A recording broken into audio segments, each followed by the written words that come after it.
So why don't we get started? We're up to 41 participants. Good afternoon, everybody, and welcome to the first session of Between the Lines, where we're going to be reading and discussing the book Stars of David, Abigail Pogrebin. Did I say her name correctly, Robin? Pogrebin. Say it again, Robin. Pogrebin. Pogrebin, thank you so much. Abigail visited our community from in 2018 as well as in 2019. Is that correct, Susan? Yes, she was part of the Jewish Book Festival in 2018 and was our People of the Book speaker with her mom in 2019. Excellent. Thank you. And if you didn't catch it yet, in addition to myself, I've been joined by Robin Mintz and Susan Fiddleman in organizing this series, this book series. So thank you to both of you for all the work you've put in and for coming up with this great idea. And I'd also like to introduce the star of our show, Rabbi Frank Miller. Again, that's Muller with a U, not the same as Rabbi Adam Miller with an I, but they sound similar. Rabbi Miller, I'm going to tell you a little bit about him, and then I'm going to turn it over him to tell you a little bit more about himself before we get started. So Rabbi Frank Muller and his wife Darlene are members of Temple Shalom, spending the winter in Naples. Rabbi Muller is retiring after 25 years of service, and as of now, he is already retired. He was the spiritual leader of Congregation Rodef Shalom in Youngstown, Ohio. He previously served as the rabbi at Temple Emmanuel, Virginia, and as an assistant rabbi at Temple Israel in St. Louis, Missouri. Rabbi Miller was ordained from the Hebrew Union College in Cincinnati, Ohio in 1983. And this is a fun fact. For those of you who know my father, Rabbi Brad Boxman, him and Rabbi Miller were in school together, and my dad was ordained just 2 years after. Rabbi Muller earned his Doctor of Divinity degree in 2008 and has been on the staff of the Chautauqua Institute in Chautauqua, New York for the last 13 seasons, leading Shabbat services there for the Hebrew congregation. He and his wife, Darlene, who also is on our call today, have 5 children and 6 grandchildren. The Mullers live in the quarry in Naples during the winter season and are planning on relocating permanently in the near future, God willing, when it's safe to travel and to move. He is a member of the Alta Rockers, a local group of guitarists who performed in the community. And with that, I would like to turn over to Rabbi Muller to take us into this wonderful discussion. Okay, thank you, Rabbi Boxman, and good afternoon to everyone. Rabbi Muller, one moment. I'm going to mute everybody and then unmute only you. So we're going to keep it while we have the discussion. If at any point you need to interrupt, you may unmute yourself to ask a question, or you can simply type it in the chat box and I will bring those to Rabbi Muller's attention. All right, so Rabbi Muller, one moment, let me mute everyone and then I will unmute you.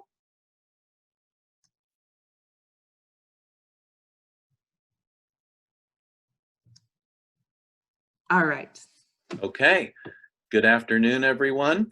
I'd like to thank Rabbi Miller and Rabbi Boxman for giving me this opportunity to do this virtual book discussion group beginning today. It's really, it's just something I've looked forward to now. Even though I've retired 8 days ago, it didn't take very long. After a week, I'm back in the saddle again, and I'm very happy to be able to do this. When Rabbi Miller informed me that the book for today would be Stars of David by Abigail Pogrebin, I got very excited because I love her books as well as the book of her mother, Letty Cotton Pogrebin, Deborah, Golda, and Me. Some of you may remember that one from the 80s, and that was a great read. And Darlene and I were in Temple when Abigail and her mother were speakers. So we recognized the connection to Temple Shalom. And I had the book in my possession, but I had never read it. It was published in 2005, so it's been around for a while. But it's amazingly relevant, even after 15 years. It's still interesting, it's still poignant, and it still has a lot about Jewish identity that really is important for us today. So for that reason, I was very happy that we had this book choice. Of course, you may have also read Abigail Pogrebin's book from like 2018, My Jewish Year, where she discussed all of the Jewish holidays and observed them to the T for an entire year. And it was such a good book that I actually used it for my bulletin messages in my congregation. From September through June, I focused on one holiday from that book. So I feel a great affinity with the author, and that's why I'm very pleased to be doing this book. Now, of course, with 62 different personalities that are being discussed, we can't cover all of them. And that's a shame, because each one is a wonderful story in and of itself. And I don't know about you, but there were some of the individuals I had not even heard of. I did not know all 62. And but even the ones I didn't know and read their stories, they were all fascinating. It's not the first book that has been written about people sharing their Jewish identity. In 2004, you may remember a book by Judea Pearl called I Am Jewish, which was in memory of his son, Daniel Pearl, who was tragically assassinated in 2002 in Pakistan by the terrorists. And he was a journalist for the Wall Street Journal. But that book has quite a few more personalities. It has almost 150. And there's even some overlap. Some of the people in our book were also featured in the book I Am Jewish. But I like this book better because it goes into a lot more detail about each personality and tells a wonderful story.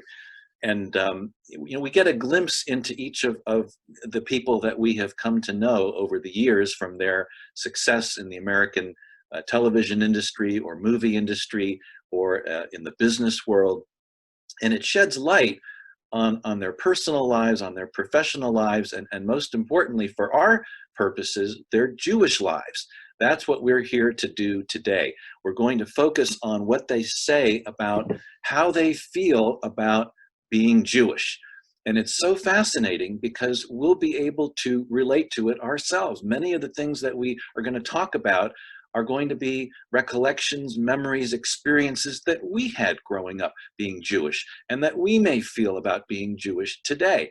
So we're sort of going to be like Jewish detectives, because I developed a little model that I want to use to view each personality through the prism of what we call the Jewish identity spectrum. And I'm going to ask Rabbi Boxman to flash that up on the screen right now so I can explain it to you just a little bit about the methodology we're going to use for this discussion.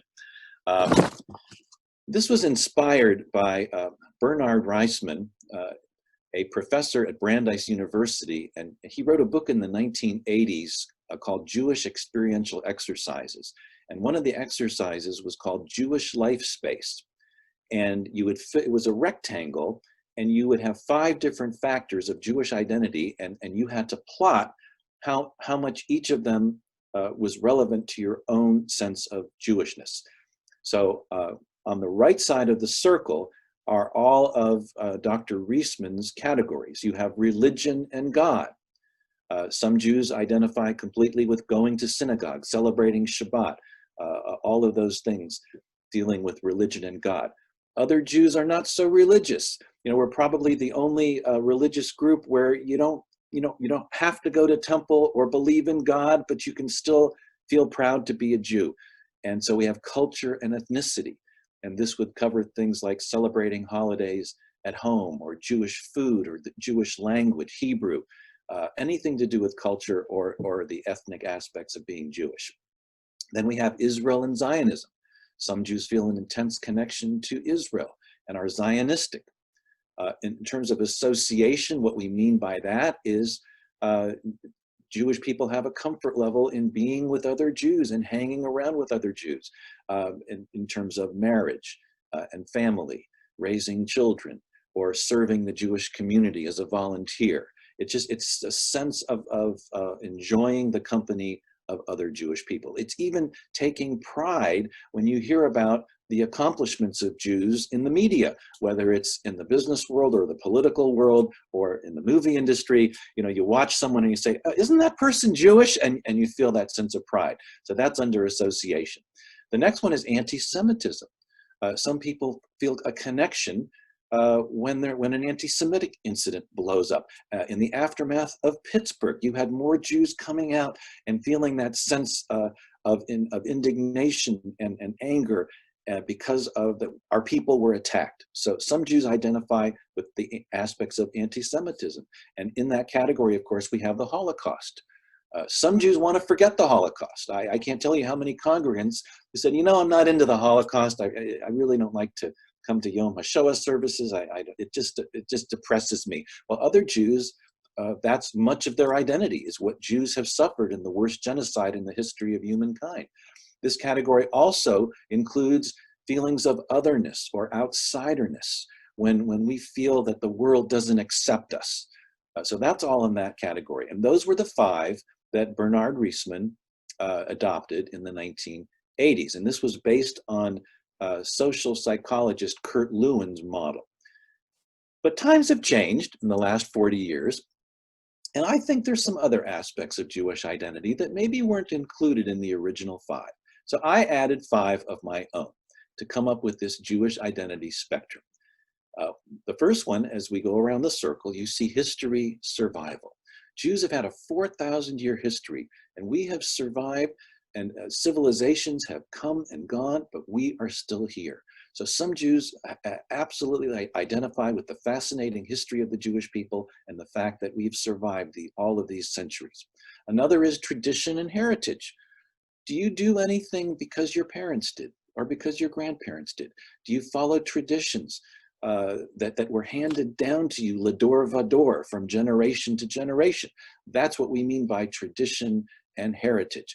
For example, my wife kisses the mezuzah several times when she leaves and enters the house, never misses. I ask her, why do you do that? Well, my parents did it, so I do it. That's what we mean by tradition, heritage.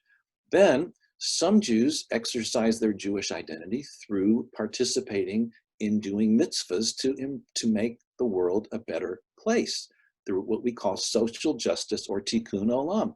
They may never go to temple. They may never do many rituals at home, but to them, Judaism means going out to improve the world. So we added that. Then we have study and learning. That would include Jews who enjoy the intellectual aspects of Judaism, text study, the ideas of Judaism. It would also mean the Jewish emphasis on achievement and success and getting a good education so you can do wonderful things with your life. And finally, we have ethics and morals. What our religion has given us in our temple at Rhoda Sholem in Youngstown, in the religious school, there's a phrase from Proverbs: train up a child in the way he shall go, and he will never forget it. So all the ethics and morals that we're taught that make us who we are, that's also part of our identity. So we're gonna be Jewish detectives, and as you read the book, we're gonna look for clues as to what gives away a particular person's Jewishness and where do they fit on this spectrum. All right, it's already 12:15. We have a lot to cover, so we're going to get going right now. But I'm just going to ask you to focus on that question. What are the clues that you find? What struck you about anything that any of the personalities said that stuck in your mind? And also, how do you relate personally? What experiences and memories and recollections does reading about a given individual conjure up for you? So those are the 3 questions we're going to focus on. This is a discussion group, and I know we're going to run out of time, but we're going to do the best we can to let you speak a little bit too. And we're going to start right away with Dustin Hoffman. And he begins with discussing The Graduate. The Graduate is one of all of our favorite films. In the year 2000, several periodicals came up with a list of the top 100 films in the 20th century, and The Graduate was repeatedly in the top 10. And it is one of the great movies of all time. I particularly loved it as a musician. I loved all the Simon and Garfunkel songs, but you know, the story is so wonderful. But Dustin Hoffman starts out right away with wondering, why was he cast as Benjamin Braddock, this waspy character that Dustin Hoffman was the furthest thing away from it you could imagine. Well, he had Jewish looks, he had a big nose. What was he doing auditioning for the set? He was so nervous, he couldn't get through the the takes, the screen test, and his hand was sweating. He felt so self-conscious about being Jewish. So right away we see something very important that maybe we can all relate to, which is a self-doubting, sometimes bordering on self-loathing. We perceive the way the world looks at us and we take that on ourselves. And that's what Dustin Hoffman did in his early years. He felt embarrassed about being Jewish to the point where he didn't even want to tell his friends.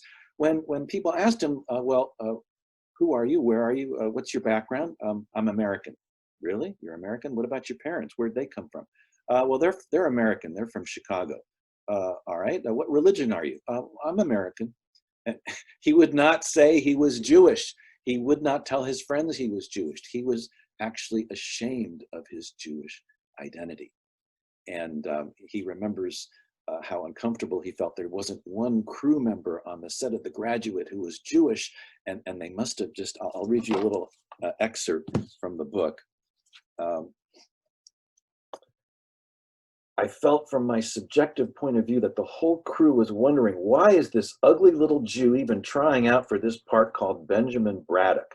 I looked for a Jewish face in the film crew, but I don't think I sensed one Jew. It was the culmination of everything I had ever feared and dreaded about Aunt Pearl. He's referring to his Aunt Pearl, who upon learning that Dusty wanted to become an actor remarked, "You can't be an actor, you're too ugly." It was like a banner, Hoffman continues. Aunt Pearl was right. She warned me. So there you see that self-doubt. And of course, the film went on to become one of the greatest hits of all time, launched his career. But he never saw himself as a leading man because he felt so self-conscious about his Jewish looks. So that's the first thing we want to say about Dustin Hoffman. And he did not like Los Angeles. He found it to be a place of insidious anti-Semitism. He found his ethnic home in New York City. That's where he wanted to be, and that's where he ended up. So he really began to come out into his own as an actor. But even in New York, he was given what were called character actor parts, which is a code word for secondary parts given to people who don't look like they're leading men. And that continued on in New York City.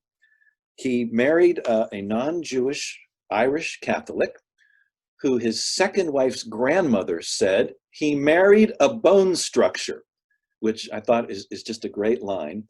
And that marriage, of course, didn't work out, but he became more observant of Jewish tradition when he married his second wife, Lisa. 4 of their children became bar and bat mitzvah. They began to observe all the Jewish holidays. So he gets some points in the religion God category because he talks to a rabbi once a week. He has his own guru that he talks to about all things spiritual and his Jewishness. So in that area, he gets some points too. In terms of anti-Semitism, he relates an experience of, he was in a movie called Outbreak from 1996, which was about a pandemic. And I thought that was kind of an interesting confluence given what's going on today. That movie starred also Rene Russo and Morgan Freeman. So he took his family to the premiere of Outbreak in Germany. And he was sort of wondering, isn't this near a concentration camp? And then he found out that Bergen-Belsen was about 40 miles away. So he took his family over to Bergen-Belsen, but stopped at a coffee shop on the way to get some food. And while he was paying, somebody yelled out, "Juden! Juden!" And everyone stopped. Everyone froze. He just was totally flummoxed. Some men came and led the gentleman out, but he just remembers his feelings of how ironic he's taking his family to a concentration camp and then there's someone yelling at him, "Jew, Jew." And so he felt this feeling of outsiderness that he had felt his whole life. And finally, we have kind of a positive ending. On the set of Marathon Man, he was told that he had to kill off the other main character, Maximilian Schell, who played a Nazi, and he refused to do it. He would not do it. He said, I will not become a Nazi to kill a Nazi. I will not lose my Jewish soul. And the director said, well, what are you doing? That's the way the book ends. You have to kill him. He said, you know what? Maybe you should get Al Pacino to play the role. I will not do it.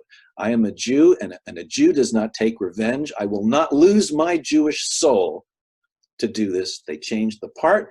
He tortured him a little. He played with him. Maximilian Schell ended up impaling himself. And in the end, he preserved his Jewish ethics and morals that he felt that he had. Finally, in the last bit of the chapter, he's at a baseball game, and it's at a Yankee-Boston game, and you better be on one side or the other for that, or you're in big trouble. Some woman asked him, why aren't you wearing a hat? Are you neutral? And his answer was, I'm not neutral, I'm Jewish. So he finally realized, I'm proud to be a Jew. And this is going to be a common theme that we see in a lot of these people we're studying, is that in adolescence and early adulthood, they're embarrassed by their Jewishness. But when they begin to mature after 40, they start to realize that their Judaism is more important to them than they realized. Okay, any thoughts on the first person we covered? And I gave Dustin Hoffman 25% culture, ethnicity, 10% religion, God, 33% anti-Semitism, outsiderness, and 33% ethics, morals. And if we had time, we would flash a circle of the Jewish identity spectrum for each person, because it will be different. But I'm just giving you an idea of how I divided it up. So I used those 4 categories.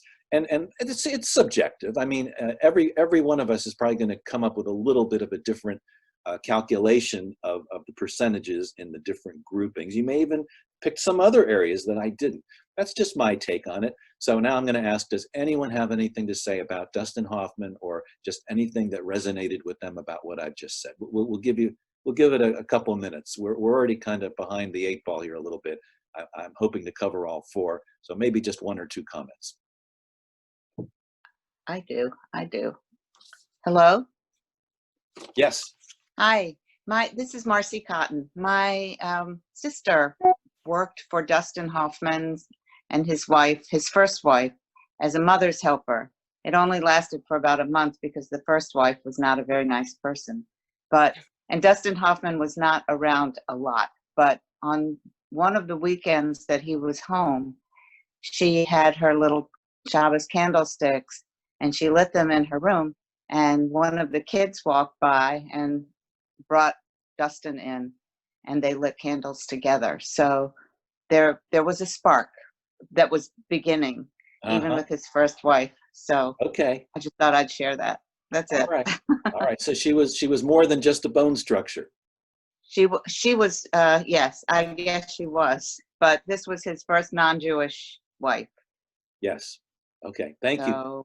And thank you. Yeah, we like any personal connections to any of these people. Amy said, my sister Miriam, may she rest in peace, said that her experience was that he was absolutely lovely, kind, and caring, and she was not. So she didn't stay the whole summer. She lasted for a month.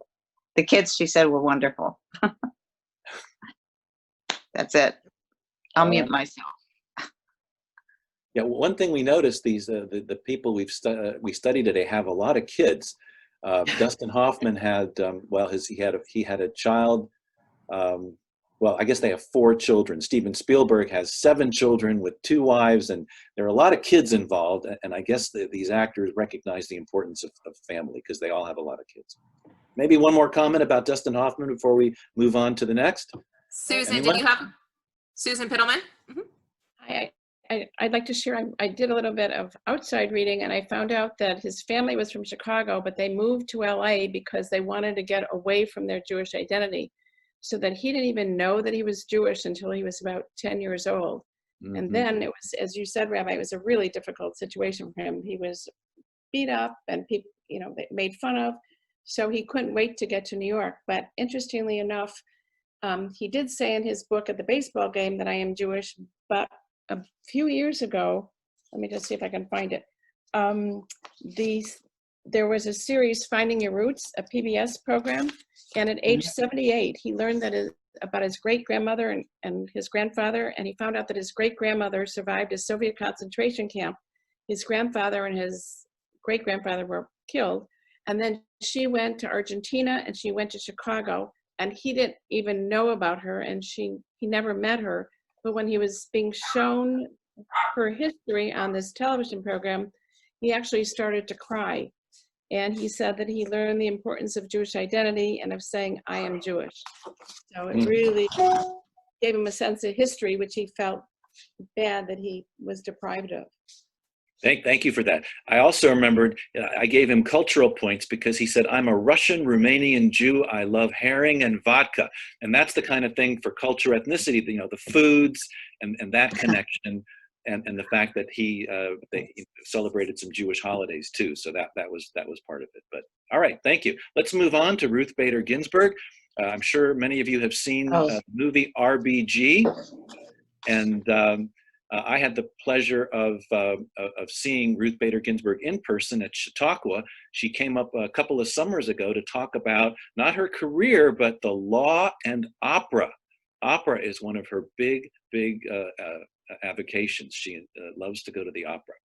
Anyway, we know a lot about Ruth Bader Ginsburg. She's been on the news quite a bit lately, in and out of the hospital, battling various diseases. She is a cancer survivor, but she is a powerhouse on the bench, and she is a powerhouse on the bench press as well. I don't know if you know about her power workouts, but she's this frail little woman in her 80s, and she probably can pump more iron than I can. She is one amazing, true warrior. But really, her warrior aspects comes from being a champion of rights for women and minorities, and her commitment to justice, to pursuing justice. In her office, she has the quote from Deuteronomy, Tzedek, Tzedek tirdof, justice, justice shall you pursue. And she's just a woman who exudes integrity and intelligence. Well, she's on the Supreme Court. There's a good reason why. But she was alienated from Judaism from a very young age because, similar to Letty Cotton Pogrebin, the basis of her book, Deborah Golda and Me, is the fact that she was disenfranchised from her religious faith because she wasn't allowed to say Kaddish for her mother when she died. And that affected her the rest of her Jewish life until recently when she came back to it. Same for Ruth Bader Ginsburg. It was the sexism in Judaism that turned her away from her own faith when at age 17, she was excluded as well from saying Kaddish. That had a huge effect on her. She had other experiences as well that turned her off. When her mother died, her father had business troubles, and he could no longer afford to pay the temple dues that the family had been paying. And the temple took away their high holiday seats in the main auditorium, and they were sloughed off to an outside room. That really bothered her, that a temple could do that. She also went to enroll her son at Temple Emmanuel Religious School on the Upper East Side in New York City. And she was told, well, fill out this application as though you were your husband. She says, why? My husband may not even be joining. I'm joining for myself. Well, in those days, unless you were single, widowed, or divorced, you were the appendage of your husband. And that really turned her off, that she wasn't seen as a woman and in her own right, that she had to be viewed through the lens of her husband. So she enrolled her son in the religious school, but she never forgot that experience.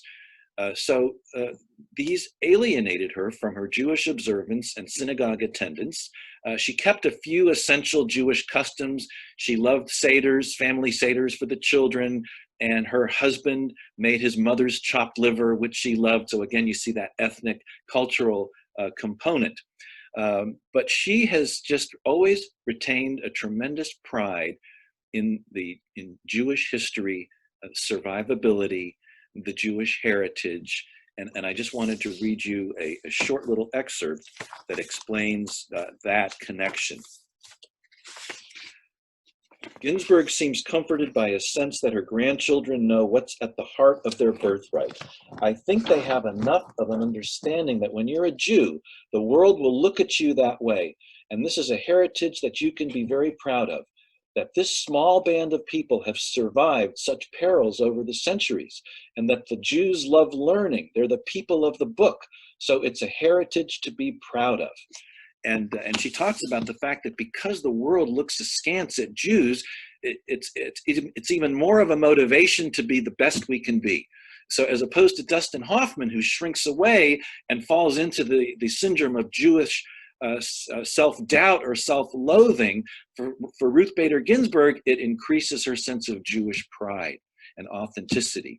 And she wants to show the world that she can be even better if the world wants to knock her down. We've all had maybe people like that who, said, well, you can't do this or you can't do that. And you said, well, I'll show them and I'll be better. I'll be better than they could even have imagined. That is Ruth Bader Ginsburg's motivation. So she also felt very strongly about not having her rights as a Jew trampled upon. In her early days on the Supreme Court, they would, in Christmas time, there would be a wreath put on everybody's door. And she put up a mezuzah on her door. She said, don't put a wreath on my door, I'm Jewish. And there were other examples as well. Every Orthodox lawyer who applied for the Supreme Court bar would receive a certificate saying, in the year of our Lord.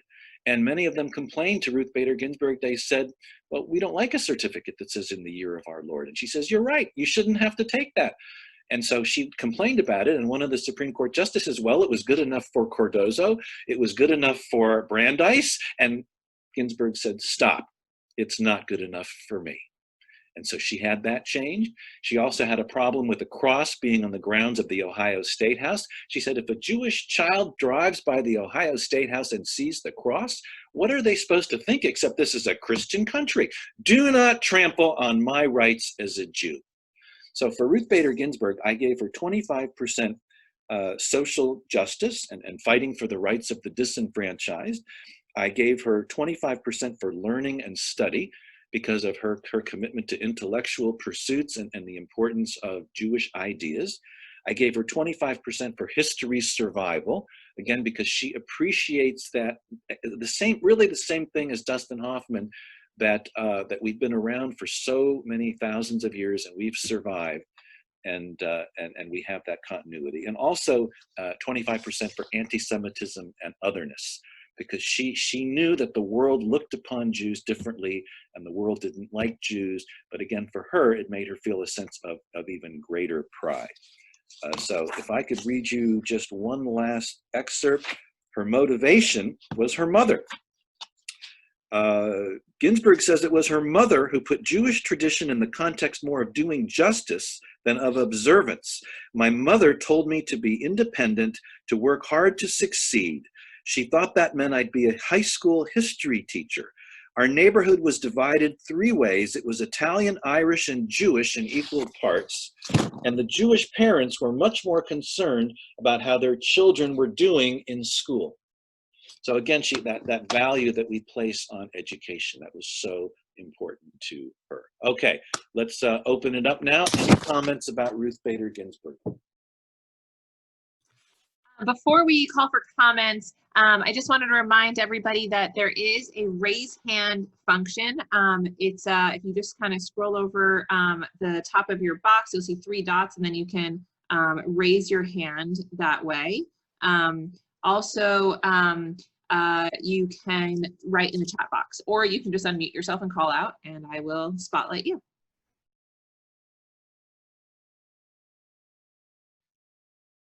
All right, Lenore has a comment. Can you unmute Lenore? Where is she? Here.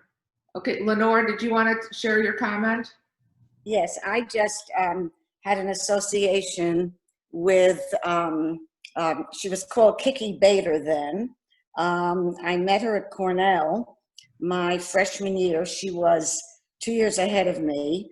And she actually called to ask if I would be interested in rushing for a Phi sorority, which was a Jewish sorority.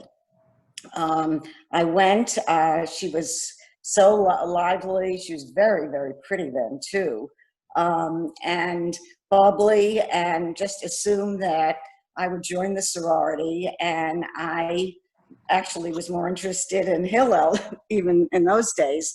So I declined, but I got a note from her, which I wish I had kept, knowing what happened after that. She also, I wanted to say that at Cornell then, there were 2 or 3 Jewish sororities and there were some non-Jewish sororities. So she did make a conscious choice. And of course, then she met her husband, Marty, who was also Jewish. And after that, I think she spent her time mostly academically and with him. So I would give her credit both as a cultural Jew and also for her emphasis on education. Yes. You know, what's interesting is that she mentioned the fact that all the Jewish students were grouped together in a certain part of campus to be kept separate from the others. All the Jewish girls were in 1 or 2 buildings, or they were grouped in the same area because of the separateness. She was well aware of that in college.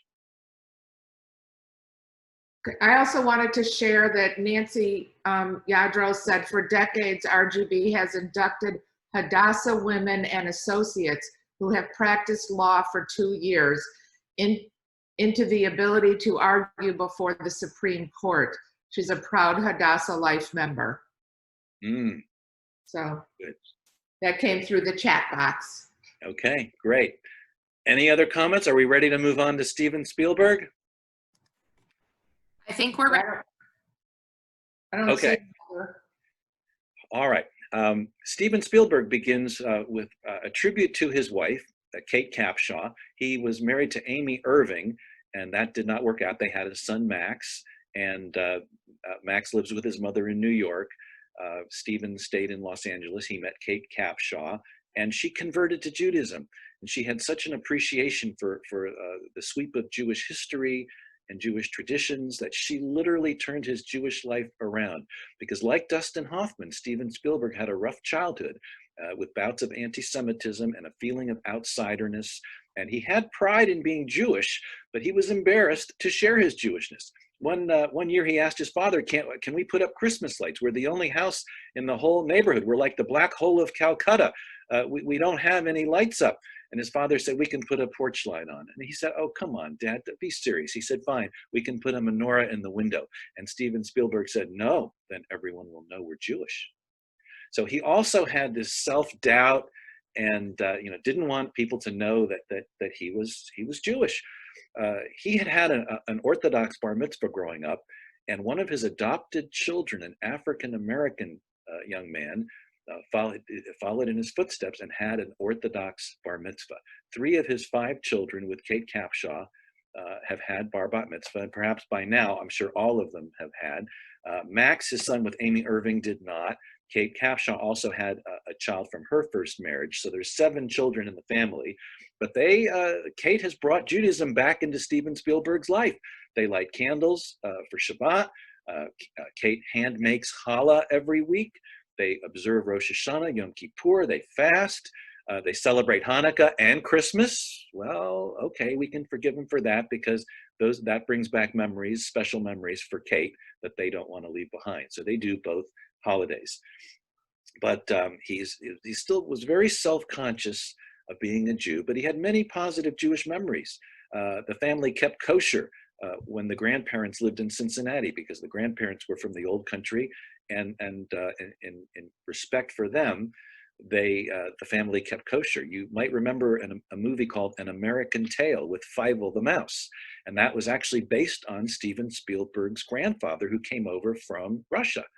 So he had this Jewish sense that he always wanted to come out in his films, but of course didn't come out really until the making of Schindler's List. But he had wonderful memories growing up. He remembers his mother and grandmother arguing about how much schmaltz to put in the chopped liver, and the grandmother would start screaming in Yiddish. He remembers the lobster story when his mother brought home lobsters to eat and the rabbi showed up at the house and she said, "Here, grab the lobsters, put them in your bedroom." And he hid them under his bed, and the rabbi, who was just a warm, caring man, came up to his bedroom, knocked on the door, came in and said, "Steve, Shmuel," he called him Shmuel, "how's it going?" And, "Oh, fine, Rabbi, fine." And while this is happening, there's some claws coming out from under the bed. And he's mortified, and the rabbi keeps talking to him. He doesn't see the lobsters. That pretty soon they're coming out. They're out of the bed, in the room. The rabbi doesn't see it. He walks away. So, stories like that, he doesn't forget. His mother owns a kosher cafe in West LA, and he had positive memories of his bar mitzvah training with the cantor. So a lot of positive memories. The problem became, the family lived in several places in Arizona, Los Angeles, and in his senior year in high school, he experienced terrible anti-Semitism. He was hit in the face. He was pushed and shoved. About 6 seniors in his class said terrible things to him for an entire semester, literally terrorized him. And he never went to the principal. He never told his teachers because he knew that the backlash would be even worse. But that affected him for the rest of his life, and he became very sensitive to any sense of anti-Semitism whenever and wherever he encountered it. And I suppose that led to his making of Schindler's List. He admired the producer of the movie, and I'd have to look up the name, it escapes me, but he didn't care if the movie made money or didn't, because the film was 3.5 hours long, shot in black and white. It was X-rated because of the violence, and the producer didn't care if it made a single dime because it was an important movie for the world to see. And for that reason, he is Steven Spielberg's hero to this day. And if someone read the book, you can refresh my memory as to the name of the director or the producer. So he talks about the making of the movie and how there was anti-Semitism on the set of Schindler's List. And he had Israelis play the Jews, and he had Germans play the Nazi officers. And they had a Seder together at one point where they were all together, and it brought tears to his eyes because of the irony of, here are Germans in Nazi uniforms celebrating a Passover Seder, and just what happened to our people in Germany. But as we know, the film won Best Picture, won Best Director, and it received it brought in more money worldwide than would ever have been thought possible. So it was a box office sensation, and it also helped him fulfill his sense of contributing something Jewish to the world.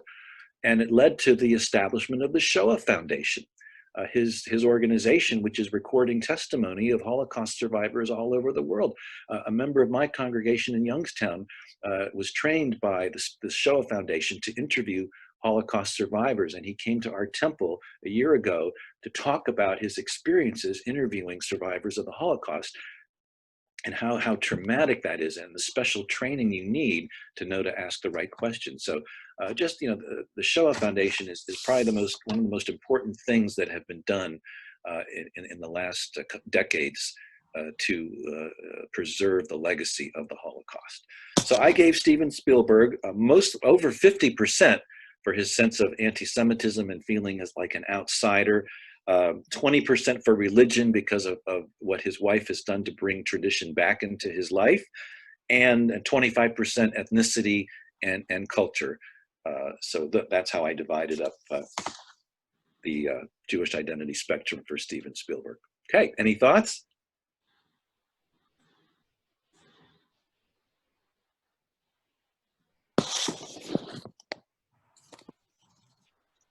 Nobody sent any chats or raised their hand. Anybody? Okay, perfect. Then we'll go right on to Kenneth Cole. Everyone familiar with Kenneth Cole? Yes.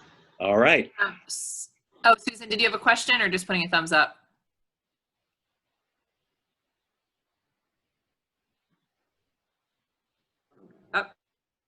Okay, got it. I wanted to point out that the person who bought the book and gave it to Steven Spielberg was Sid Sheinberg. That was the name that you Oh, were yes. looking Okay. Yes. That's his hero. Thank you. Yes. Okay. Kenneth Cole was very, very interesting. You know, I didn't even know Kenneth Cole was Jewish until I read this book, because he doesn't flaunt his Judaism in any way. Kenneth Cole married Maria Cuomo, who's the older sister of Andrew Cuomo, who we've been seeing quite a bit in the news lately. So he married into that family, and being Jewish was something that Kenneth Cole was always proud of. But it really intensified only after the death of his father, Charles Cole. And his name, by the way, was Cohen before he changed it so he could fit into in more of the American business model. But Kenneth Cole feels the call of 4,000 years of Jewish history. And I wanted just to read a little excerpt. Very, very thoughtful, introspective man. I was very impressed with him. I didn't have a real understanding of what it meant to be Jewish, what those 4,000 years of history had entailed. I knew that it was something that many people had committed their lives to. I knew that over the years it was as defining a characteristic of who someone was or wasn't as any. I also knew that so many Jews, whether they wore their Jewishness on their sleeves or not, had died just because they were. But I never really took the time to put any of it into perspective. I just hadn't felt a need to. So that was his initial impression of Jewish history. And then at age 17, he spent a summer in Israel on a kibbutz, where he had to work every day and participate in the harvesting of the crops they were growing.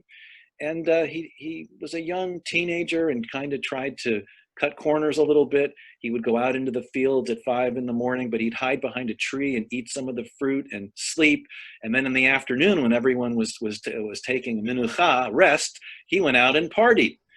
And he felt he was getting away with something. And the other workers knew that he was doing it, but they didn't care. And it was that summer that Kenneth Cole learned a very valuable lesson. Shortcuts work, but only in the short run. And he knew that in the long run, he was only cheating himself. So he came back with a valuable work ethic that really was the motivation for him to succeed in the business. He was going to be a law student, but changed his mind and decided to follow in his father's footsteps. So he began to do something that was very unusual. His ads for his products were based in social justice issues. And there's a whole page of examples. And I had never known this. Maybe some of you remember some of his provocative ads. But things like, what you stand for is more important than what you stand in. We think women should have a choice when it comes to being pregnant. Barefoot is another story. Or not voting is so last season. And this one, gun safety, it's all the rage. Interesting how these issues are still so pertinent today as they were 15 years ago. And then this one, I love, choice, no woman should be without one. So his ads, they were very subtle. They weren't really pushing a product, but they were pushing social responsibility. And when asked, where did you get this sense of social responsibility and the drive for success, would you say that they're Jewish values? And he was very reticent to admit that this came from his Judaism. He didn't want to convey a sense of Jewish self-importance or, God forbid, Jewish superiority. After all, he was married to a Catholic woman and raised his daughters Catholic, by the way, something which he never quite got over. He said, every day, the fact that I knew I was raising my daughters in the Catholic faith, it was difficult for me to do that. So he tried to give his daughters a sense of Jewish identity. He took them on an Israel trip. He's been to Israel 3 times. Matter of fact, he's dabbled in Israeli politics, and a good part of his identity is Israel and Zionism. But so he really he felt this sense of guilt, I suppose, and it even made him more Jewish. The fact that he married out of the faith and was raising his daughters as Christians, but that intensified his Jewish commitment. So he's very proud to be a Jew, but he never wants to flaunt it. And he had a fascinating idea that is about chosenness that I have to share with you. We're all familiar with the concept of the Jews as the chosen people. We were chosen by God, and Israel was the land that was given to the Jews. Listen to this. Cole is wary of suggesting that social activism is specifically a Jewish value. It's hard to say Jews are this way and Gentiles are that way, and you stand a very real chance of it being misinterpreted. He suggests Jews have been persecuted for centuries, in part because of their perceived smugness. It's so much a part of the plight of Jews for 3,300 years, ever since Moses left the mountain and we said we are the chosen people. Even though it is a cornerstone of much of what has driven us, it could be perceived as arrogant and something one probably shouldn't share with others unless you know them to be Jewish. One could certainly make the case, and many do, that we're all chosen people, since most religions trace their roots back to that same moment. Well, wow, what a liberal humanistic interpretation. We're all chosen people. All people are equal. Nobody is better than one another. So I want to share with you this different idea of chosenness. How do you relate to that?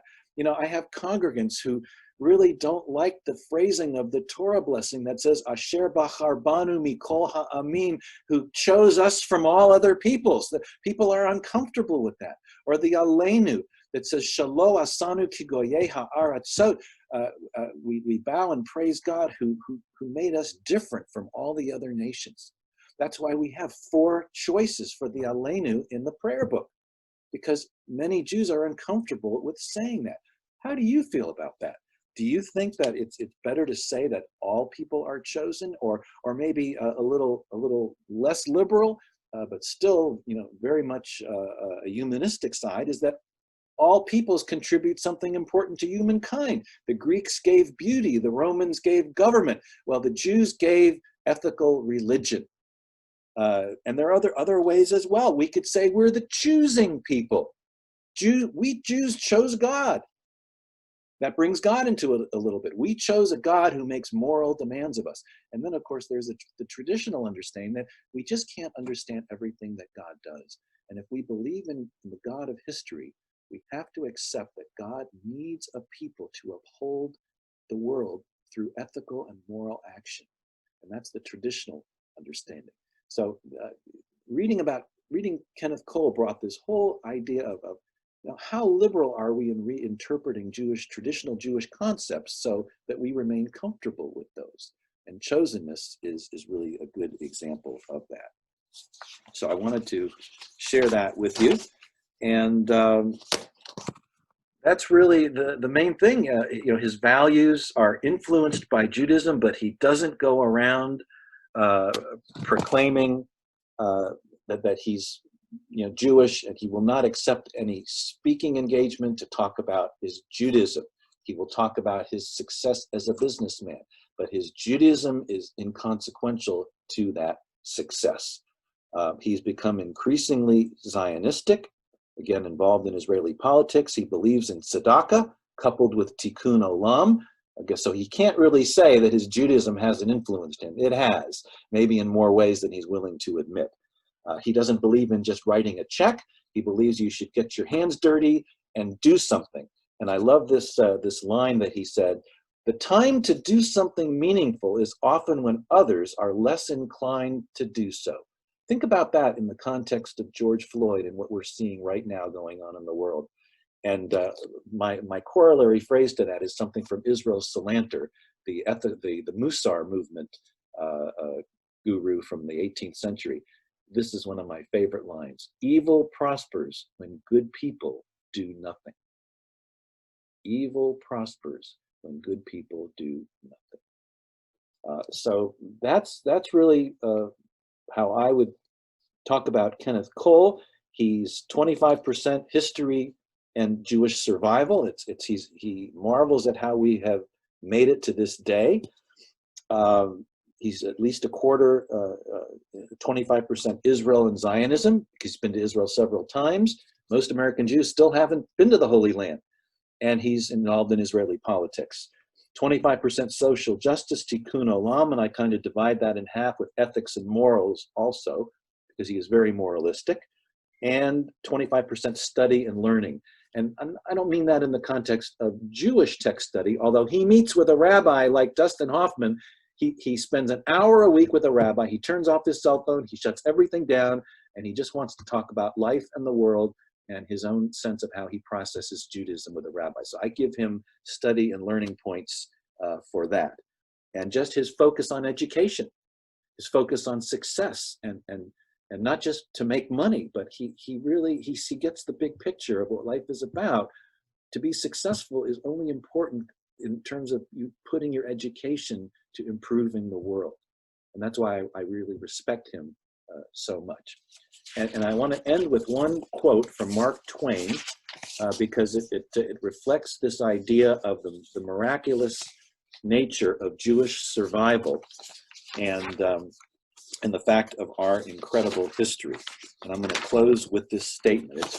You've probably heard of it before. If you haven't, you need to know about it, because it's one of the best statements on the longevity of the Jewish people I've ever read. It was published in 1897 in Harper's Magazine. Mark Twain. If the statistics are right, the Jews constitute but 1% of the human race. It suggests a nebulous dim puff of stardust lost in the blaze of the Milky Way. Properly, the Jew ought hardly to be heard of, but he is heard of and always has been heard of. He is as prominent on the planet as any other people, and his importance is extravagantly out of proportion to the smallness of his bulk. His contributions to the world's list of great names in literature, science, art, music, finance, medicine, and abstruse learning are also way out of proportion to the weakness of his numbers. He has made a marvelous fight in this world in all the ages, and he has done it with his hands tied behind him. He could be vain of himself and be excused for it. The Egyptians, the Babylonians, and the Persians rose, filled the planet with sound and splendor, then faded to dream stuff and passed away. The Greeks and the Romans followed and made a vast noise, and they are gone. Other peoples have sprung up and held their torch high for a time, but it burned out, and they sit in twilight now or have vanished. The Jews saw them all, survived them all, and is now what he always was, exhibiting no decadence, no infirmities of age, no weakening of his parts, no slowing of his energies, no dulling of his alert and aggressive mind. All things are mortal but the Jew. All other forces pass, but he remains. What is the secret of his immortality?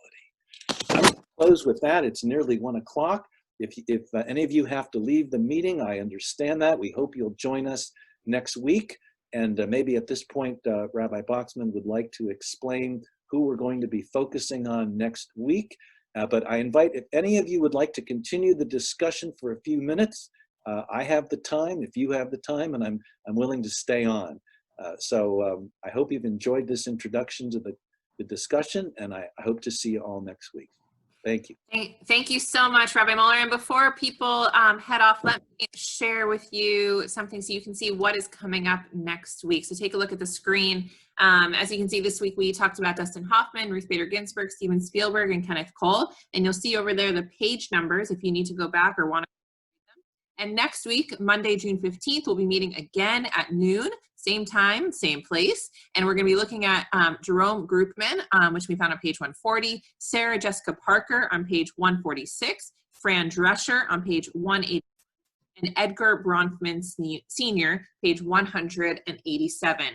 We also will make sure that this is emailed out, included in the reminders, so that you can refer back to this. I'm going to stop. And I want to say, if anybody is reading the book and has somebody they really want to talk about, email Rabbi Boxman and we'll work it in if we can. It was so hard to eliminate people because everybody had such a fabulous story. And we have just been going back and forth, trying to find, to zero in on who we thought would be most interesting. So please, we're open to suggestions. Thank you.